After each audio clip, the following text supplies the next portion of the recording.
इस अश्लील वीडियो ने पूरे देश को हिलाकर रख दिया। प्रदेश के सबसे बड़े नेता को एक पराई स्त्री के साथ ऐसी शर्मनाक हालत में देखकर सबके पैरों तले से जमीन खिसक गई। लेकिन जब इस वीडियो के बनने के कुछ ही दिनों बाद शांति देवी लापता हो गई तो इस केस का रुख ही बदल गया।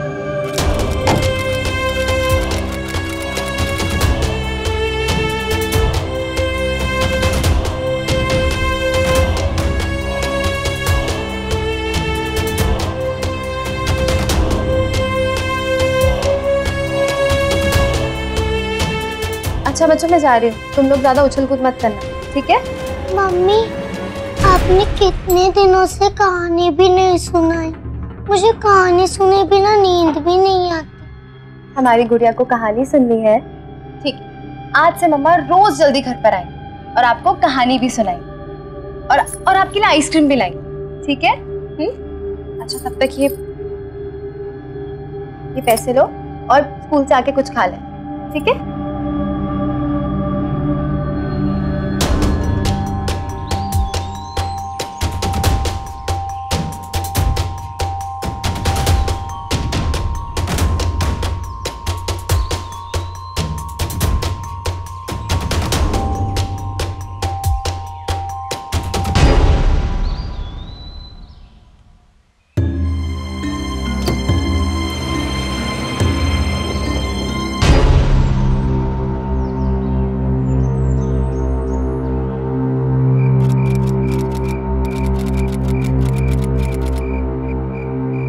पापा, मम्मी कहाँ है? उन्हें 3 दिन हो गए बाहर गए हुए।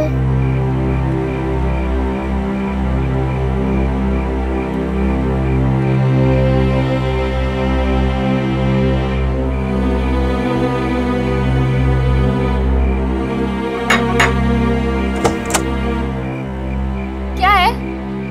आंटी, हमारी मम्मी 3 दिन से घर नहीं आई। आपको पता है वो कहाँ गई है? कहीं गुल खिला रही होगी। जाओ यहाँ से।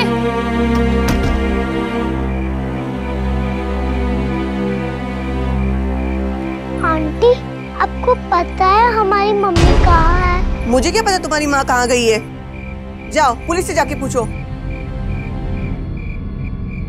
ये लोग रिपोर्ट लिखाना आया सर। कौन है? अरे अरे अरे बेटा, आ जाओ आ जाओ। स्कूल के टीचर के खिलाफ कंप्लेंट करनी है जी। हमारी मम्मी 3 दिन से घर नहीं आई। रात को वापस आ जाऊंगी ये कह कर गई थी, लेकिन अभी तक नहीं है। अरे नहीं नहीं नहीं नहीं, रोते नहीं है बेटा। कौन कौन है घर में? बाबा है, लेकिन वो हमारे उठने से पहले ही कहीं चले जाते हैं और रात को हमारे सोने के बाद ही आते हैं। कुछ बात नहीं करते। कोई बात नहीं बेटा, हम तुम्हारी मम्मी को ढूंढ कर लाएंगे, ठीक है? 2 मासूम बच्चे जिन्होंने 3 दिन से अपनी मां का चेहरा नहीं देखा था और जिनके बाप को शराब के नशे से इतनी भी फुर्सत नहीं थी कि वो अपने बच्चों की कोई मदद कर सके। वो बच्चे जिन्हें दुनिया के तौर तरीकों की कोई जानकारी नहीं थी, सिर्फ अपनी मां की फिक्र थी, वो खुद पुलिस स्टेशन पहुंच गए। लेकिन हैरानी की बात यह थी कि शांति का पति मोहन अपनी पत्नी की तलाश के लिए कोई कदम नहीं उठा रहा था। कहीं ऐसा तो नहीं था कि शांति के गायब होने में खुद उसका कोई हाथ था? कोई ठिकाना नहीं है उसका साहब। आसपास के इलाके में मालूम किया था, लेकिन 1 नंबर का शराबी आदमी है। कहीं पड़ा होगा दारू पी करके कहीं।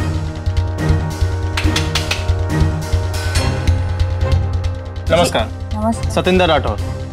ये शांति देवी के बारे में कुछ पूछताछ करनी है। क्या जानते हैं आप इनके बारे में?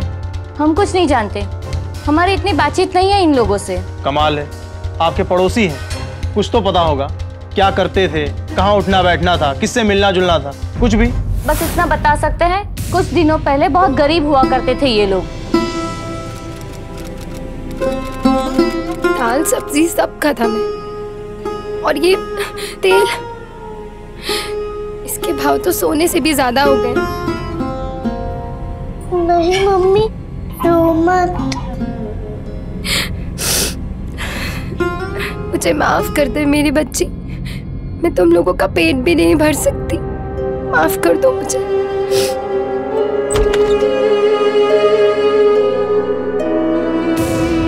दिहाड़ी मिली? नहीं। झूठ, फिर झूठ ना। पता है है मुझे सब, जो पैसे मिलेंगे उड़ा दूंगे कहीं दारू में।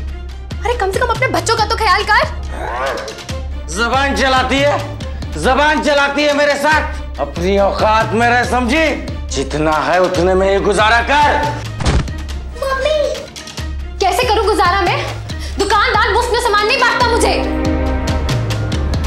मुझे किसी की जरूरत नहीं है अपने बच्चों को पालने के लिए, सुन रहे हो तुम?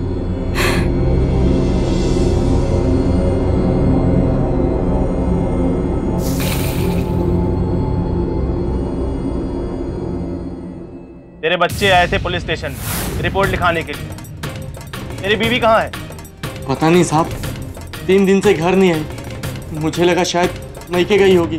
मैके गई होगी कि तूने भेज दिया है? नहीं साहब, भला मैं क्यों उसे मैके भेजूंगा? दहेज के लिए। तुझसे पहले भी बहुत सारे लोगों ने ऐसा किया है। नहीं, हमारे घर पे तो सब कुछ है, मैं क्यों दहेज मांगने लगा? वही तो मैं सोच रहा हूँ कि एक वक्त ऐसा था जब तेरे इस घर में खाने के लिए 2 रोटी भी नहीं थी, और आज इतना ऐशो आराम का सामान कहाँ से? जी वो मेरी पत्नी ने काम करना शुरू कर दिया था, उसी से। अच्छा, क्या काम करना शुरू कर दिया है तेरी पत्नी ने? पता नहीं साहब। तेरी बीवी ने काम करना शुरू कर दिया है और तुझे पता भी नहीं है कि वो क्या काम करती है? नहीं साहब, मुझे कुछ नहीं पता, कसम से। कभी कभी तो वो 4 दिन नहीं आती थी, भी उस दिन 3 दिन नहीं आई, तो मुझे लगा शायद वो मैके गई होगी। इसको थाने लेकर चल, वहीं पे सब बताएगा कि कहाँ गई इसकी बीवी और कहाँ से आया इतना पैसा। ले चल चल। शांति देवी को गायब हुए पूरा 1 हफ्ता हो चुका था, लेकिन पुलिस को कहीं से कोई सुराग नहीं मिला था, ना उनके घर से, ना मायके से, और ना ही उस आंगनवाड़ी से जहां वो काम करती थी। और तभी एक दिन एक ऐसा खुलासा हुआ जिसने प्रदेश ही नहीं बल्कि पूरे देश में हलचल मचा कर रख दी। एक अश्लील वीडियो शांति देवी और प्रदेश के बहुत बड़े नेता युगांधर शेखावत का। प्रदेश सरकार पर सवाल उठने लगे, मीडिया का दबाव बढ़ने लगा, और जब बात पार्टी चीफ तक पहुंची तो उन्होंने इस मामले की निष्पक्ष जांच के लिए यह केस सीबीआई के हवाले कर दिया।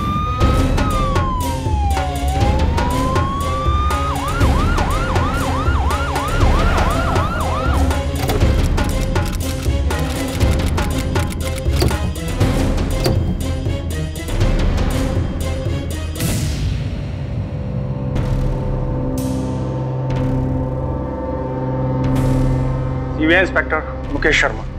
आइए सर, यह शांति देवी की फाइल है। वैसे इस फाइल की हमें कोई जरूरत तो नहीं है, क्योंकि इसकी सारी इंफॉर्मेशन हमें दिल्ली में बैठे बैठे मिल चुकी है। फिर भी शुक्रिया। मामला सिर्फ इतना ही नहीं है, ये तो आप लोग भी समझ गए होंगे। हमें केबिन चाहिए अपनी तफ्तीश और इंक्वायरी के लिए। बिल्कुल मिल जाएगी sir. Thank you very much. प्रदेश के सबसे बड़े नेता पर उंगली उठी है। इससे पहले इनका नाम किसी मामले में नहीं आया, और एकदम से उनका ये वीडियो, बात कुछ हजम नहीं होती।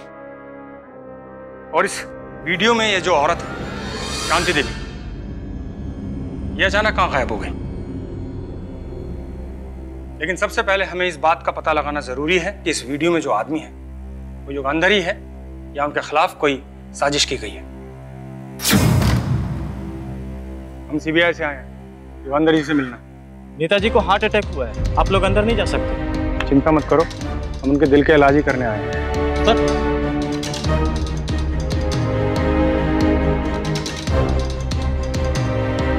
सीबीआई।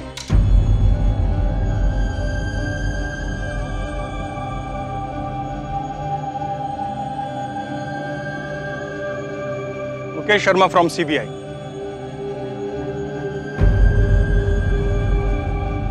मैंने सुना था आपको दिल का दौरा पड़ा है। वो मैं समझ सकता हूँ, बहुत सी जिम्मेदारियां होती हैं आप लोगों को। चाय नहीं पिलाएंगे? हाँ, बैठिए। कंप्यूटर भी बड़ी अजीब सी चीज़ है, किसी के भी शरीर के ऊपर किसी और का चेहरा ऐसे लगा देती है, कोई इंसान समझ ही नहीं सकता, कोई भेद नहीं कर पाता। ये सब नई नई टेक्नोलॉजियाँ सहूलियत से ज़्यादा परेशानियाँ कर रही हैं आजकल। लेकिन एक बात हमें समझ में नहीं आई कि पक्षी दल में ये इंजीनियर कहाँ से आ गया?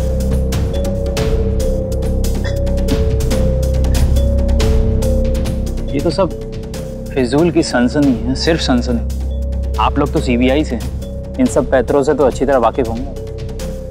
आप शांति देवी को जानते हैं?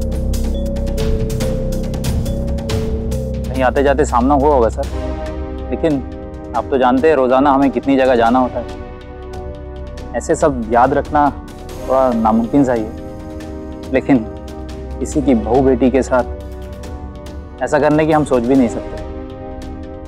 शुक्रिया, आप फिक्र मत कीजिए, इसके पीछे जो भी है मैं उसे ढूंढ निकालूं।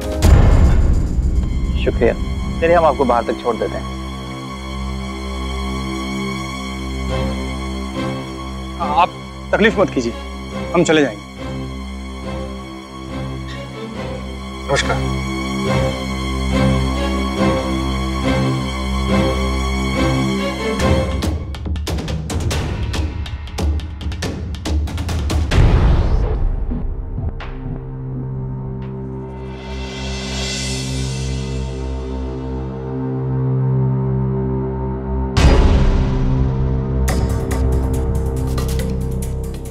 एक मिनट। हाँ, थोड़ा बैक करो। Yes sir. बस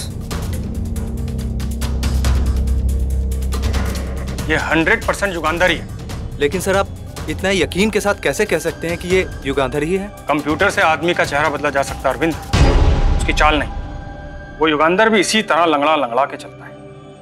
लेकिन एक बात मेरी समझ में नहीं आ रही, जो आदमी अपनी इमेज को लेकर इतनी सावधानी बरतता हो और कोई उसका ऐसा वीडियो बना रहा है, उसे पता भी ना चले, ऐसा कैसे हो सकता है? सर ऐसा भी तो हो सकता है कि ये काम उसके किसी जान पहचान के आदमी का हो, या फिर किसी ने बदला लेने के लिए उसका ऐसा वीडियो बनाया। वीडियो देखकर युगांधर ने शांति देवी का अपहरण करवा दिया ताकि वो किसी को कुछ बता ना सके। अरविंद, अगर हम ये पता लगा सकें कि ये युगांधर और शांति देवी मिले कब थे, तो हम इस युगांधर का मुंह खुलवा सकते हैं।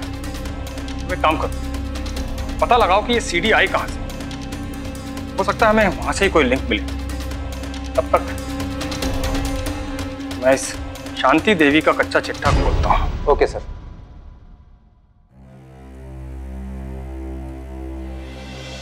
बेटा, आपको मम्मी की बहुत याद आती है ना? वो भी आपके लिए इसी तरह लॉलीपॉप और चॉकलेट लाती थी?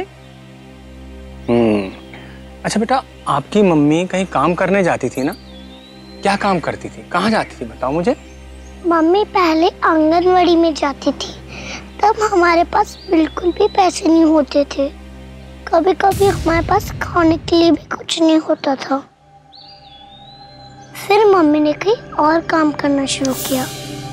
बाद में हमारे पास कलर टीवी, फ्रिज और सब कुछ आ गया।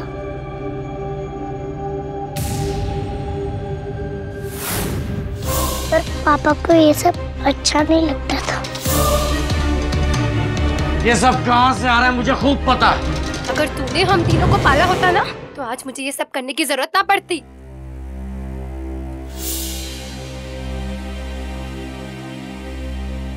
अंकल, मेरे दोस्त कहते हैं कि जब कोई ज्यादा दिन से घर नहीं आता, उसका मतलब वो मर गया। अंकल, तो मेरी मम्मी भी मर गई? नहीं बेटा, ऐसा नहीं बोलते। हम आपकी मम्मी को ढूंढ रहे हैं, वो जल्दी आपके पास आएगी। और आप अपने उस दोस्त की बात को इस कान से सुन के इस कान से निकाल देना, ठीक है? गुड गर्ल, समझ जाओ। वो रोज पति और बच्चों के लिए कुछ ना कुछ नया ले आती थी। खुद भी महंगे महंगे गहने पहनती थी, नए कपड़े, नए गहने, पता नहीं कहां से आता था सब कुछ। मुझे तो लगता है वो जरूर उल्टे सीधे धंधे में पड़ गई है। नई फिल्मों का, पुरानी फिल्मों का, लेटेस्ट फिल्मों का, लेटेस्ट गानों का डीवीडी, सबसे सस्ता, सिनेमा से सस्ता डीवीडी, हिंदी फिल्मों का डीवीडी, बॉलीवुड फिल्मों का डीवीडी, सबसे सस्ता डीवीडी, आओ भाइयों, डीवीडी सस्ता, डीवीडी सबसे सस्ता डीवीडी, हिंदी फिल्मों का डीवीडी। क्या बात है चाचा, लेटेस्ट फिल्मों का डीवीडी दूं क्या? अरे नहीं बेटा, हिंदी फिल्मों का नहीं, मुझे तो कुछ ऐसी दो जिससे तबीयत हरी हो जाए। क्या बात है चाचा, बुढ़ापे में जवानी छा रही है। अरे जब अपने नेताजी को इस उम्र में जवानी छा सकती है, तो हम तो उनसे ज्यादा जवान है। हाँ, वो नेताजी वाला डीवीडी दे दियो और साथ में वो जंगली जवानी भी। हाँ, नेताजी वाली डीवीडी आपकी बड़ी डिमांड में है, ये लो। मैं तो सोच रहा हूँ कि ऐसे ही अपनी भी कोई फिल्म बनवा लूं। अब क्या है कि सारी जिंदगी की कमाई अपने साथ में तो लेके जाऊंगा नहीं, हाँ? तो 1,50,000 में बनता है तो बता, 10% तेरे को भी देता हूँ, क्या बोलता है? हाँ बनाता हूँ मैं। चल ठीक है तो अभी तो ये पकड़। हाँ? ये शांति देवी इसी आंगनवाड़ी में काम करती थी ना? जी साहब, लेकिन वो तो 5 महीने पहले ही यहाँ से चली गई। पर साहब क्या बताऊं मैं, उसकी वजह से हम सबका मुंह अभी तक शर्म के मारे झुक रहा है। कोई भी अपने घर की बहू बेटियों को यहाँ नहीं भेजना चाहता है। अरे ऐसा ही चलता रहा तो कुछ दिनों में ये संस्था बंद हो जाएगी साहब। नहीं नहीं, ऐसा कुछ नहीं होगा, लेकिन तब जब आप लोग मुझे सब कुछ सच सच बताएंगे। बोलिए। साहब मुझे तो लगता है उस गाड़ी वाले के साथ उसका चक्कर था। हाँ, एक बार वो साहब उसे लेने भी आए थे। ये बड़ी गाड़ी वाला कौन है? साहब बबलू पहलवान। बबलू पहलवान? क्या 50 लाख? अरे हो जाएगा ना? हाँ 50 लाख, पर मेरी एक शर्त है तुम लोगों से कि पिक्चर की शूटिंग वहीं होनी चाहिए जहां उस नेताजी के पिक्चर की शूटिंग हुई। समझ में आई बात? अरे आप चिंता न करें चाचा, वो काम तो हमारा चुटकियों का है उसे ढूंढने का। आप बस रोकड़े का इंतजाम कीजिए।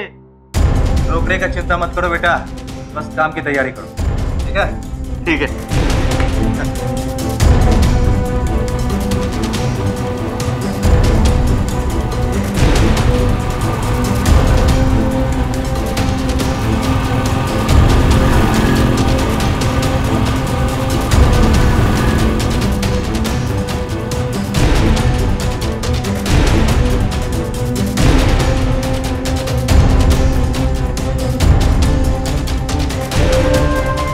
आओ चाचा। अच्छा ये वो गेस्ट हाउस, ऐसे ये किसका है बेटा? बबलू पहलवान का। अच्छा बबलू पहलवान का पता लग गया सर, वो छोटा मोटा मामूली सा गुंडा है।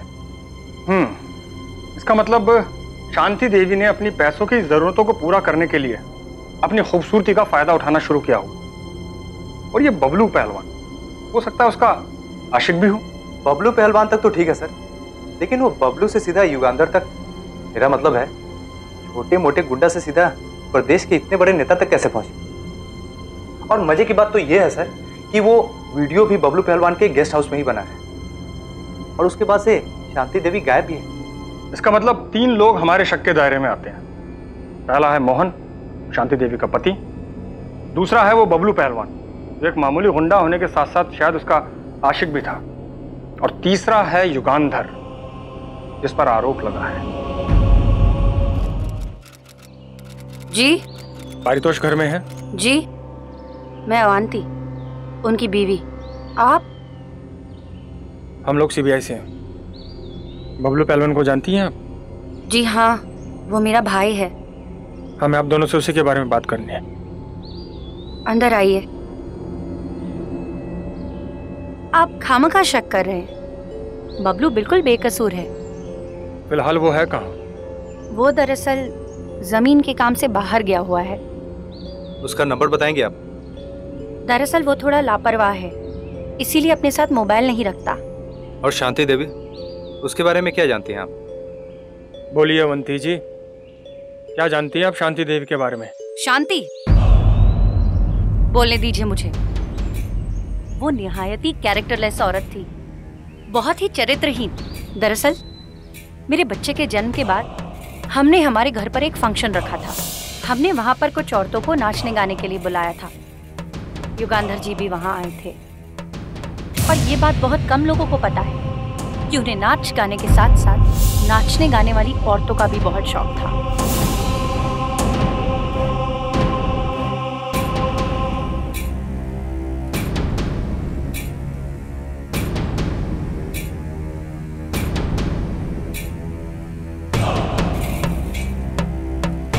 ओ बस भी करो अब तुम। अच्छा ही हुआ जो सच सबके सामने आ गया। इतनी बड़ी पोस्ट पर होने के बाद भी उन्हें ऐसे काम करते हुए शर्म नहीं आई? बिना वजह किसी पे कीचड़ क्यों उछाल रहे हो तुम? सर देखिए, इससे ज्यादा हमें और कुछ पता नहीं है।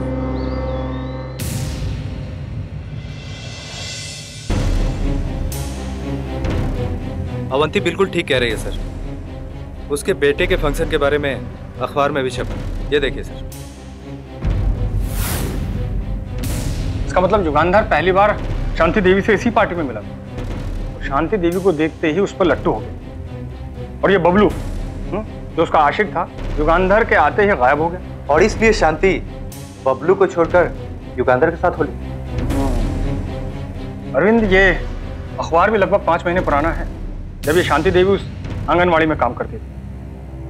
बबलू को छोड़कर ये युगांधर के साथ लग गई और युगांधर के जरिए ही ये सारा ऐशो आराम का सामान इकट्ठा करने लगा। और इसलिए शांति देवी के पति मोहन को जलन भी हो रही थी। इसका मतलब मोहन या युगांधर, इन दोनों में से किसी एक ने शांति देवी का किडनैप करवाया। लेकिन अरविंद, इनके खिलाफ कोई भी एक्शन लेने से पहले हमें ठोस सबूत इकट्ठे करने होंगे। हमें पता लगाना होगा कि इस युगांधर और शांति के बीच कोई कनेक्शन था। यस। यह केस शुरू तो हुआ था शांति देवी के गायब होने के साथ, लेकिन हर गुजरते दिन के साथ यह केस और उलझता जा रहा था। पहले शांति देवी, फिर युगांधर, फिर बबलू। रोज एक एक करके नए पत्ते सामने आते जा रहे थे। लेकिन इन सब के पीछे भागते भागते एक बहुत ही अहम पहलू से सबका ध्यान हट गया था। शांति देवी के 2 छोटे छोटे बच्चे। शांति उनका इकलौता सहारा थी और शांति के जाने के बाद इन बच्चों का हर दिन मुश्किल हो गया था। चुप! मेरी मम्मी के बारे में कुछ भी उल्टा सीधा बोली ना तो देख लियो क्या करेगी। हाँ, अपनी मम्मी को बुलाएगी, मरवाएगी मुझे। हाँ, कैसे आएगी? वो तो तुझे खुद अकेला छोड़ के चली गई किसी के साथ। झूठ बोल रही है। छोड़ के चली गई। क्या हो रहा है ये सब? आज के बाद कोई तेरी माँ की बात नहीं करेगा, समझ गई तू? और तू भी चल। मुकेश की कोशिशें जारी थी, लेकिन हर नए सुराग के साथ यह केस सुलझने के बजाय और उलझता जा रहा था। कुछ पड़ोसियों ने बताया कि शांति को काफी घमंड हो गया था, यहां तक कि उसने इलेक्शन लड़ने की बात भी की थी। तो जाहिर है कि शांति के सर पर जरूर किसी बड़े आदमी का हाथ था। सीधा सीधा शक युगांधर पर जाता था। लेकिन छानबीन से यह भी पता लगा कि पिछले कई सालों से युगांधर के संबंध ऐसी एक नहीं बल्कि 4-4 लड़कियों से थे। तो फिर आखिर शांति में ऐसी क्या खास बात थी? या कहीं ऐसा तो नहीं कि शांति का बढ़ता हुआ लालच युगांधर के लिए मुसीबत बन गया था?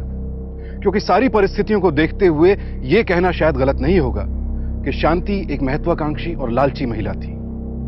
साथ ही सीबीआई को इस बात का यकीन भी हो गया था कि शांति का पति मोहन जरूर उनसे कुछ छुपा रहा था, क्योंकि यह मुमकिन ही नहीं था कि मोहन को अपनी पत्नी की हरकतों के बारे में कुछ पता ही नहीं था। मैं अच्छी तरह से जानता हूं कि तुझे सब मालूम है, मगर तू कुछ नहीं बोलेगा। क्योंकि तेरी घरवाली खुद को बेचकर तेरे लिए अय्याशी का सामान इकट्ठा कर रही थी। कैसा इंसान है, मैंने आज तक तेरे जैसा गिरा हुआ इंसान नहीं देखा। अबे तेरी घरवाली किसी और के साथ मजे लूट रही थी और तू घर में बैठ के नोट गिन रहा था। इतनी मर्दानगी भी नहीं बची तेरे अंदर कि उसके सामने मुंह खोल सके। कैसे खोलता? वो तेरी दारू का इंतजाम करने में जो लगी हुई थी, है ना? इसीलिए मुंह नहीं खोला ना तूने। कब तक दारू पिएगा? हैं? कब तक पिएगा?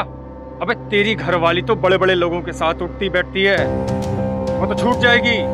मगर तूने मुंह नहीं खोला ना तो तू फंसे, सड़ेगा जिंदगी भर जेल में, तरसेगा अपने बच्चों की शक्ल देखने के लिए, तरसेगा। नहीं, मेरे बच्चों को नहीं, मुझे कुछ नहीं पता। मैं आपको कुछ नहीं बता सकता। क्यों नहीं बता सकता? हैं? क्यों नहीं बता सकता? बोल। अरे मेरे बच्चों को मार देंगे वो लोग। मैंने आज तक उनके लिए कुछ नहीं किया, कम से कम उनको अपनी वजह से मरने नहीं दूंगा। नहीं। देख, तू मुझ पे भरोसा रख, कुछ नहीं होगा तेरे बच्चों को। बस मुझे इतना बता दे कि वो धमकी किसने दी थी तुझे, बता। जब शांति शाम तक घर नहीं आई तो मैं पुलिस स्टेशन आने ही वाला था, लेकिन तभी इस नंबर से एक फोन आया।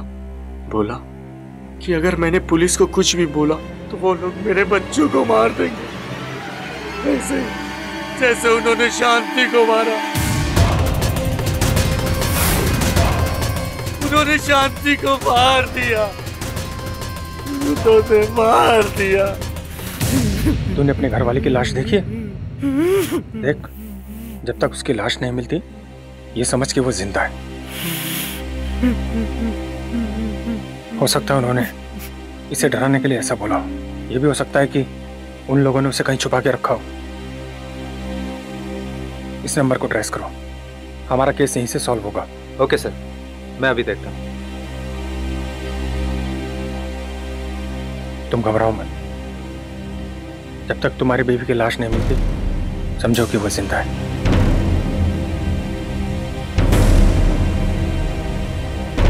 सीबीआई को पूरा यकीन था कि शांति के गायब होने में युगांधर का ही हाथ था, लेकिन अचानक एक ऐसा सबूत सामने आया जिसने इस केस की बुनियाद को ही हिलाकर रख दिया। ये देखिए सर, ये वीडियो धोखे से नहीं बल्कि पूरी प्लानिंग के साथ बनाया गया। देखिए, 2-3 एंगल के साथ इसे रिकॉर्ड किया और इसकी क्वालिटी HD है। कोई भी हिडन कैमरा की रिकॉर्डिंग इतनी अच्छी नहीं हो सकती। ये सोचा समझा प्लान था। मतलब युगांधर को उस जगह लाया गया था और फंसाया गया। लेकिन सवाल यह उठता है कि आखिर प्रदेश के सबसे बड़े नेता को इस तरह ब्लैकमेल करने की हिम्मत आखिर कौन करेगा? क्या यह वही शख्स था जिसने फोन पर मोहन को धमकी दी थी, या फिर कोई और ऐसा शख्स था जिस पर अब तक सीबीआई की नजर ही नहीं पड़ी थी? इन सारे सवालों के जवाब जानने के लिए सीबीआई के पास अब एक ही कड़ी बची थी, बबलू पहलवान। हाँ चल ठीक है, ओके ओके।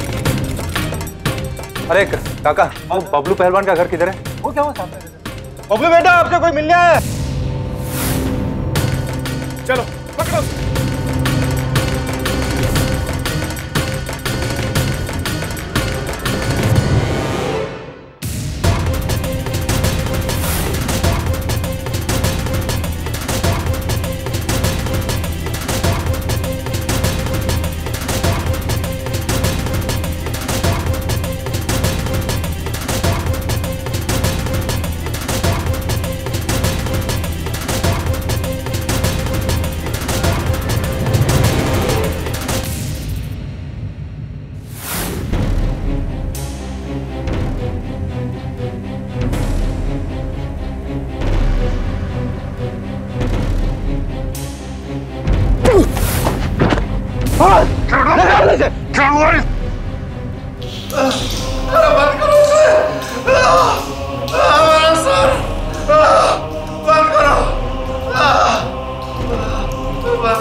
क्यों पहलवान, कैसा लगा है चाइनीज टॉर्चर?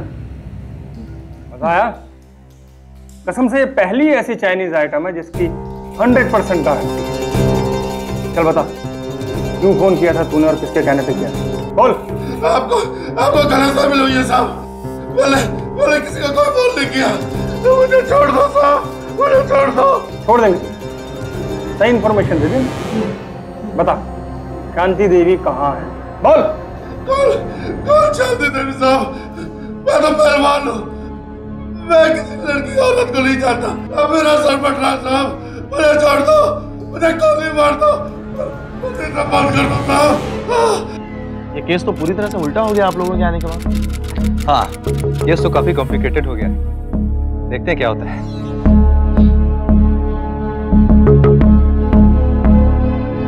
क्या बात है भाई, एक चाय हमें पिलवा दो। अरे चाय लाओ सर के लिए। अरविंद, युगांधर के बारे में क्या इन्फॉर्मेशन है? सर, युगांधर अमेरिका से वापस आ गया है और हार्ट ट्रीटमेंट करवाने के बाद पब्लिक का सपोर्ट उसे और भी ज्यादा मिल गया है। राठौर सर, तुम तो यहाँ के लोकल हो ना, कौन है ये युगांधर? क्या बैकग्राउंड है इसका? सर, किसान का बेटा है, एक सीढ़ी चढ़कर ऊपर पहुंचा है, बहुत ऊपर तक पहुंचे उसकी। और ये युगांधर और पारितोष के बीच क्या कनेक्शन है? दोनों एक ही पार्टी के हैं। हाँ, पिछले चुनाव में पारितोष ने टिकट के लिए युगांधर को जबरदस्त टक्कर दी थी, लेकिन युगांधर ने अपने ही आदमी को टिकट दिलाया और जिताया भी। तभी युगांधर को फंसाने के लिए पारितोष ने ये साजिश रची। देखिए सर, ऐसा कैसे हो सकता है? दोनों तो एक ही पार्टी के हैं। फिर एक ही पार्टी में कितने दल बने होते हैं किसको पता है? ये दोनों भी एक ही पार्टी के दो अलग अलग दुश्मन दलों में से हैं। युगांधर की वजह से पारितोष जीतते जीतते रह गया। मतलब युगांधर का पारितोष से बड़ा दुश्मन और कौन हो सकता है? तो आपका मतलब पारितोष ने युगांधर को फंसाने के लिए शांति देवी का इस्तेमाल किया, और फिर वो पहली बार मिले भी तो उसके बेटे के फंक्शन ही में थे। एक काम करो, बबलू को छोड़ दो। ये क्या कह रहे हैं सर आप? अभी तक तो उसने कुछ कबूला भी नहीं। पॉलिटिक्स है अरविंद, बुद्धिशाली को बल से और बलशाली को बुद्धि से हराया जाता है। Okay sir. अरे राठौर साहब, आपकी चाय अभी तक नहीं है।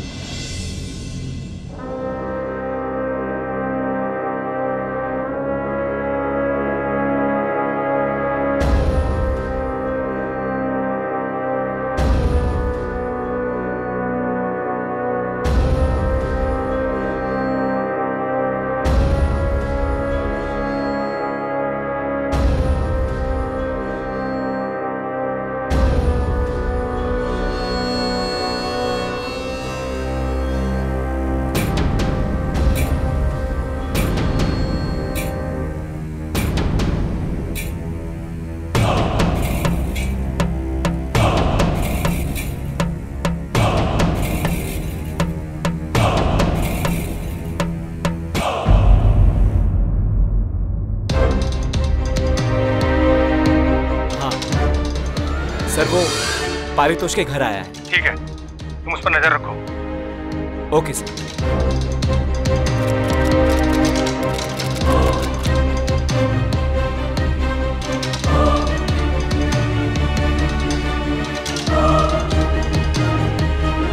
हेलो। हाँ सर, वो बॉर्डर की तरफ जो वो बॉर्डर की तरफ जो पहाड़ी है वो उसी ओर जा रहा है। मैं उसको फॉलो कर रहा हूँ सर। तुम उसके पीछे लगे रहो, मैं पहुंचता हूँ। हाँ सर, डोंट वरी, मैं उसको फॉलो कर रहा हूँ। Okay sir.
तो बोलना शुरू करेगा या चाइनीज टॉर्चर की डोज और दूं तुझे?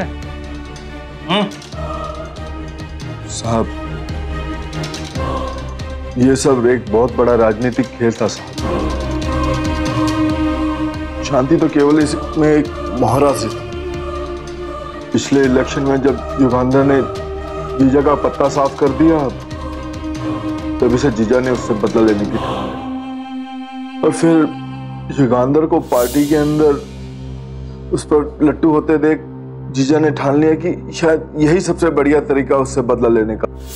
फिर दीदी ने भी शांति को पटाने की तैयारी शुरू कर दी। उसको ढेर सारे पैसे दिए, उसको ललचाने की पूरी कोशिश की, उसे जो भी चीज चाहिए होती वो मुहैया कराई। मैं उसे घुमाता रहा, उसको हौसला देता रहा ताकि वो हिम्मत बांध सके और हमारा ये काम कर सके। तब वो जाकर इस काम के लिए तैयार है। यही सच है साहब, यही सच है। बबलू ने अपना जुर्म कबूल कर लिया है। आप लोग इज्जत से चलेंगे या मैं?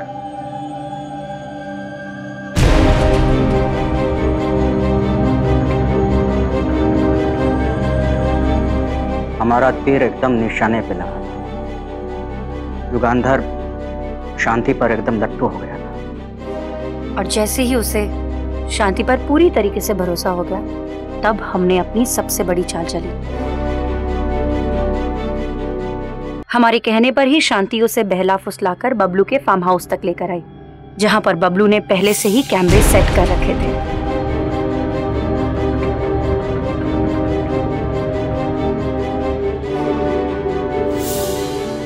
और तुम लोग युगांधर को बदनाम करना चाहते थे ताकि उसका पत्ता हमेशा के लिए साफ हो जाए। हाँ, हमने सोचा कि उस वीडियो को पब्लिक के सामने लाकर उनको बदनाम कर देंगे ताकि सीट उनके हाथ से निकल जाए। लेकिन उस शांति और उसके लालच की वजह से सब बना बनाया खेल बिगड़ गया। मैं तुमसे पहले भी कह चुकी जब तक तुम मुझे 5 करोड़ नहीं देते तब तक तुम्हें ये डीवीडी नहीं मिलने वाली। मेहनत सारी मेरी और फायदा तुम्हारा। इस एक डीवीडी की मदद से युगांधर तुम्हारे रास्ते से हमेशा के लिए हट जाए। लेकिन मुझे क्या मिलेगा? शांति मेरी बात सुनो। मेरी बात सुनो। जब तक ये डीवीडी मेरे पास है तब तक तुम वही करोगे जो मैं चाहती हूँ। इसलिए 5 करोड़ ले आओ और ये डीवीडी ले जाओ। इसके बाद ना मैं तुम्हें जानती हूँ और ना तुम मुझे, समझे? वो हद से ज्यादा लालची हो गई। जब उसने देखा कि उसके धमकियों का मुझ पर कोई असर नहीं है तो उसने फैसला किया युगांधर के पास जाने का, उसे ब्लैकमेल करने का। 10 करोड़ से एक भी पैसा कम, वरना ये जो वीडियो है ना ये पब्लिक में तो दिखेगी, लेकिन इसके साथ साथ इसकी एक कॉपी तुम्हारे घर पे भी भिजवा दो, अपने पूरे खानदान के साथ बैठ के देखो। हाँ? शांति को बर्दाश्त करना बहुत मुश्किल हो रहा था। हम भी चुप रहे इस डर से कि कहीं वो अपना मुंह न खोल दे। पर इसी बीच न जाने कैसे युगांधर को हमारे प्लान के बारे में पता चल गया। वो समझ चुका था कि हमने उसके खिलाफ शांति का इस्तेमाल किया है। आखिर वो कोई नया नहीं था इस खेल में, शायद हमसे भी बड़ा खिलाड़ी था वो। हमारे कई राज वो जानते थे। पार्टी में रह के हमने जो घोटाले किए थे फंड के साथ, सब पर्दाफाश करने की वो धमकी देता था मुझे। यदि हमारे पास समझौता के सिवा कुछ बचा ही नहीं। हमने उनके साथ समझौता कर दिया। हम सब ने मिलकर शांति को रास्ते से हटाने का फैसला किया। हो जाएगा तो ठीक है, अगली बार आपकी सीट पर।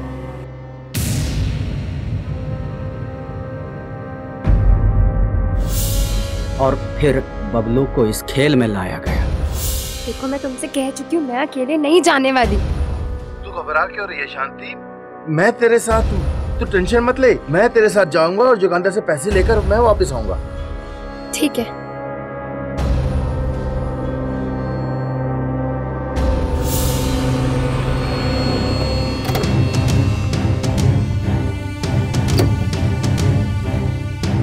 छोड़ दो मुझे, छोड़ दो, छोड़ दो, बचाओ।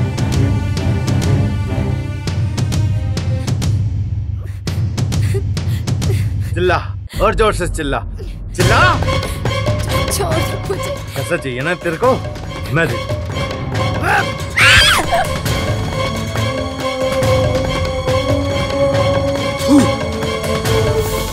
और आप जब छानबीन के लिए घर पर आए तब मैं काफी डर गई थी। मुझे लगा कि कहीं कोई सबूत न रह गया हो। इसीलिए मैंने बबलू को वापस जंगल भेजा ताकि वहां से वो सारे सबूत मिटा दे। तुमको पता है ना आप क्या करना है? Yes sir.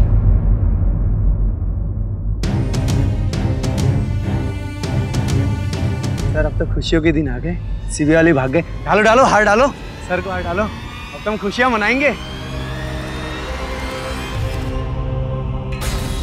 इस हार के बारे में क्या ख्याल है आपका? सरकारी हार है, थोड़ी शोभा इसकी भी बढ़ा दीजिए। हर इंसान के कई रूप होते हैं। शांति एक तरफ एक गृहिणी, तो दूसरी तरफ एक ऐसी महिला जिसने अपनी अदाओं से बड़े बड़ों को रिझाया। एक तरफ 2 बच्चों की मां, तो दूसरी तरफ एक ऐसी खूबसूरत बला जिसने बड़े बड़ों को अपने इशारों पर नाचने को मजबूर कर दिया। लेकिन दुर्भाग्यवश शांति के इसी रूप ने उसकी जान ले ली। दोनों नेताओं ने उसका अपने फायदे के लिए इस्तेमाल किया और फिर उसे रास्ते से ही हटा दिया। लेकिन यहां सवाल यह उठता है कि आखिर शांति ने ऐसा खतरनाक रास्ता अपनाया ही क्यों? सिर्फ इसलिए कि उसे सहारा देने वाला कोई नहीं था।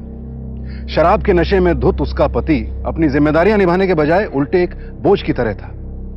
अपने बच्चों को भूखा देखकर शांति को मजबूरन यह कदम उठाना पड़ा और वो गलत लोगों के जाल में फंस गई। और एक बार उसका पांव इस दलदल में फंसा तो फिर वो इसमें धंसती ही चली गई। पहले वो अपने परिवार की जरूरतें पूरा करना चाहती थी, लेकिन धीरे धीरे ये जरूरतें लालच में तब्दील हो गई। तुरंत पैसा कमाने के लिए उसने अपना सब कुछ दांव पर लगा दिया और उसका लालच इतना बढ़ गया कि जिन ताकतवर लोगों को उसने अपना सरपरस्त बनाया था वो उन्हीं को धमकी देने लगी और आखिरकार एक दिन बाजी उल्टी पड़ गई। शांति अपने ही बनाए हुए जाल का शिकार हो गई। ऐसे लालच से हमें भी सावधान रहना होगा दोस्तों। अगर जरूरतें हैं तो उन्हें पूरा करने के लिए सही रास्ता अपनाएं। गलत रास्ते पर चलकर मिली मंजिल की उम्र बहुत कम होती है। अब मुझे सुशांत सिंह को इजाजत दीजिए और इस वीकेंड देखिए वीकेंड स्पेशल सावधान India, Uttar Pradesh fights back. तो सावधान